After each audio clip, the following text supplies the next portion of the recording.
Oui, mes bien-aimés, c'est la suite sur la dîme. Ce que font les autres pasteurs, nous allons lire ça.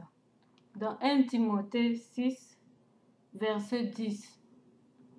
Car l'amour de l'argent est une racine de tous les maux et quelques-uns, en étant possédés, se sont égarés loin de la foi et se sont jetés eux-mêmes dans bien des tourments. Pour toi, homme de Dieu, fuis ces choses et recherche la justice, la piété, la foi, la charité, la patience, la douceur.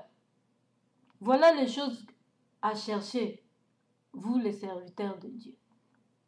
Cherchez les fruits de l'esprit, la justice aussi, la piété, la foi, les armes d'un chrétien. La foi, c'est une arme. La charité, c'est une arme. La patience, douceur, c'est les fruits de l'esprit. C'est ça que vous devez chercher en étant serviteur de Dieu et non l'amour de l'argent. L'amour de l'argent ne profite point. Regardez maintenant, les gens ne sont pas bêtes aussi. Dieu, quand tout devient en excès, Dieu commence à faire comprendre son peuple. Attention, on est en train de vous mendier. Attention, attention. Vous voyez, Dieu ne va jamais laisser son peuple comme ça, en train d'être manipulé, de se faire manipuler par vous. Je sais que vous êtes mes pères dans la foi, mais essayez de pratiquer la parole, pas essayer, mais pratiquer la parole de Dieu.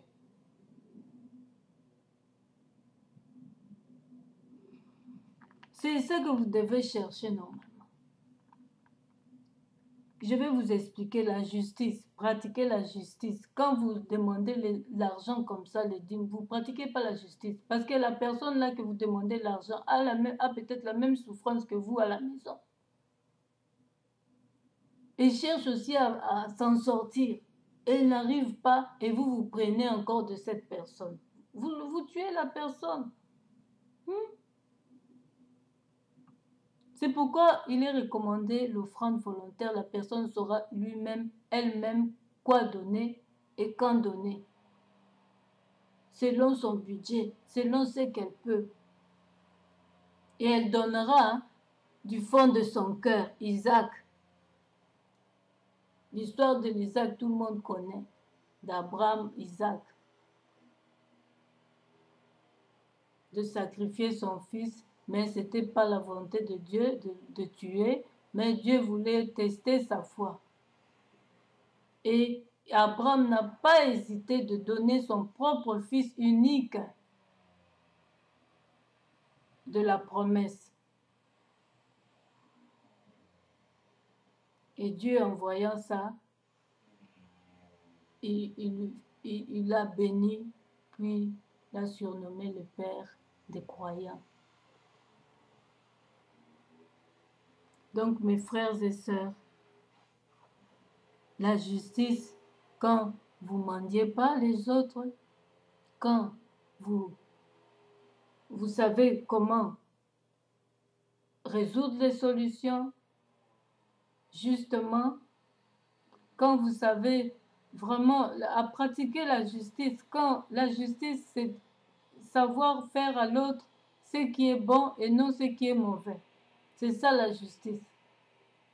Et savoir condamner si la personne est dans l'état de condamnation, parce qu'il y a des lois aussi du pays que nous devons aussi respecter. Dieu nous dit d'être soumis à ça aussi. C'est pour notre bien, pour empêcher des dégâts. C'est pourquoi ces lois-là sont établies dans nos pays.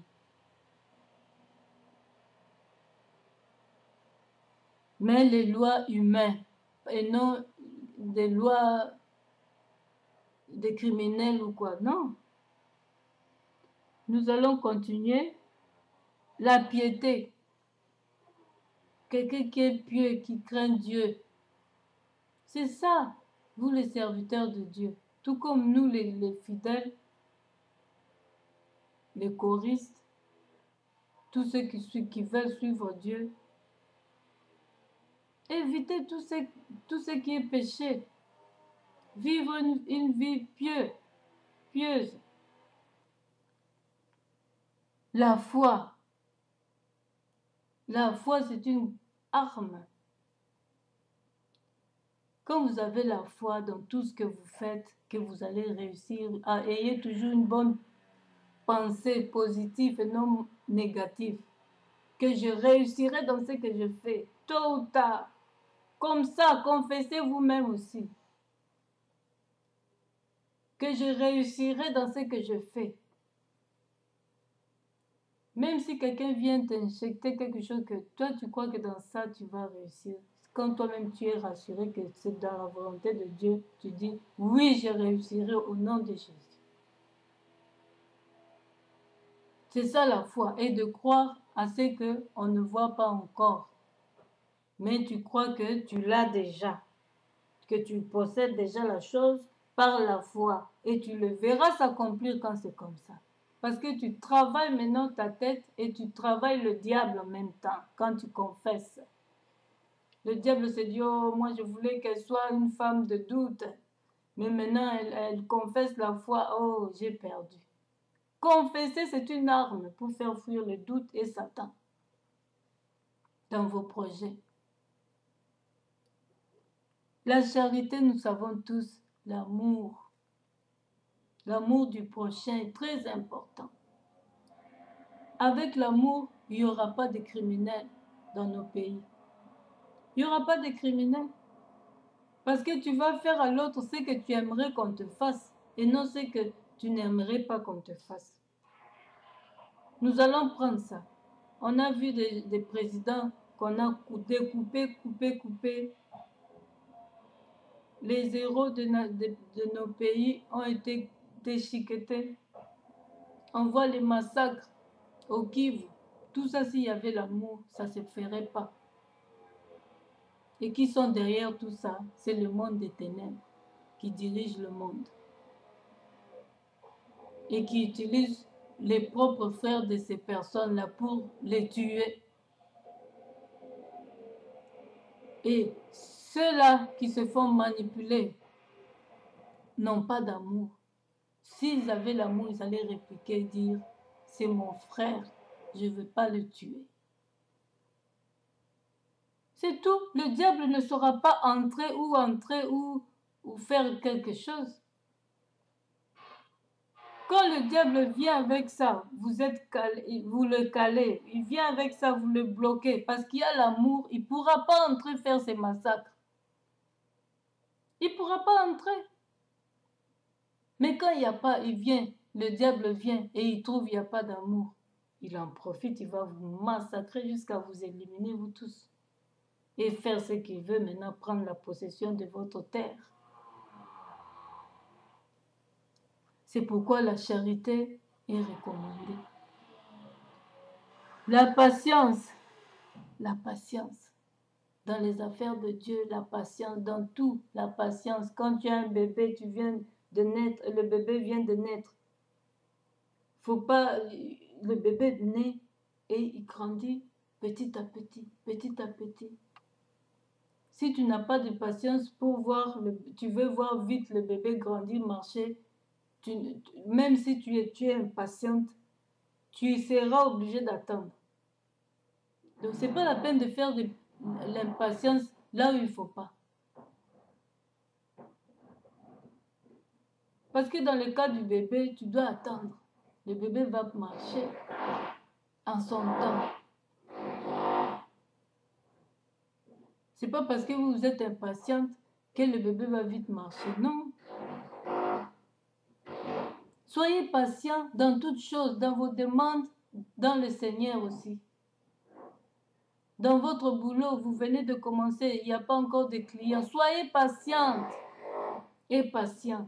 Ça marchera. Ayez la foi, la position d'une gagnante ou d'un gagnant. Parce que Jésus-Christ a déjà gagné tout sur la croix.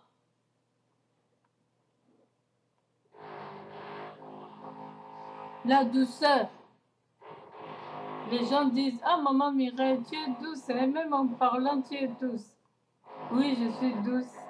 C'est par la grâce de Dieu. C'est l'Esprit de Dieu qui m'a rendue comme ça. Moi, j'insultais. Moi, si je t'envoie un mot, c'est fini pour toi. Tu seras malade. Hein? Tu tombes malade.